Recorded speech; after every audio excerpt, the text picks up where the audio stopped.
নমস্কার, সময় কলকাতায় আপনাদের সবাইকে স্বাগত। আপনাদের সঙ্গে রয়েছি আমি বাইলাসছি। বিস্তারিত খবরে, নবদ্বীপ পুরসভার 6 নম্বর ওয়ার্ডের নিহত বিজেপি কর্মী সঞ্জয় ভৌমিকের বাড়িতে শুভেন্দু অধিকারী। সঞ্জয়ের মৃত্যুকে ঘিরে শোকের ছায়া নেমে এসেছে গোটা এলাকায়। শুভেন্দু সেখানে সঞ্জয় ভৌমিকের ছবিতে মাল্যদান করেন। তিনি নিহতের পরিবারকে সান্ত্বনা দেন এবং পরিবারের পাশে থাকার আশ্বাস দেন। এদিন খুনের ঘটনার সঠিক তদন্তের দাবিও তোলেন বিরোধী দলনেতা। এরপর নবদ্বীপে তার নেতৃত্বে বের হয় পদযাত্রা। বিরাট জনসমাগমে এই পদযাত্রায় অংশ নেন স্থানীয় মানুষজন ও বিজেপি কর্মীরা। শুভেন্দু অধিকারীর অভিযোগ, রাজ্যে আইন শৃঙ্খলার অবনতি ঘটেছে এবং সাধারণ মানুষের নিরাপত্তা প্রশ্নের মুখে পড়েছে। তিনি আরও জানিয়েছেন, বিজেপি সর্বদা মানুষের পাশে রয়েছে এবং ন্যায় বিচারের জন্য তাদের আন্দোলন চলবে। এই ঘটনাকে কেন্দ্র করে নবদ্বীপে তুঙ্গের রাজনৈতিক চর্চা।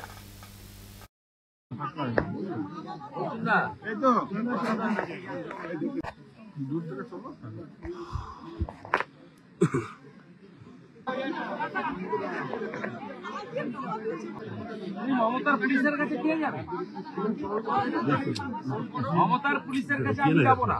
আমি তোমাকে যেখানে নিয়ে যাবো ঠিক জায়গায় আমার দায়িত্ব। ওকে আইনি যে প্রোটেকশন দেওয়ার, লিগ্যাল যে সাপোর্টটা দেওয়ার সেটা আমি দিব, বাকিটা পরিবার বলবে, পরিবার করবে।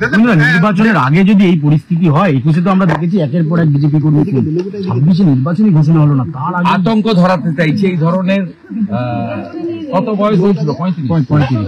এই ধরনের তরতাজা যুবকদেরকে হত্যা করে ভয় দেখাতে চাইছে।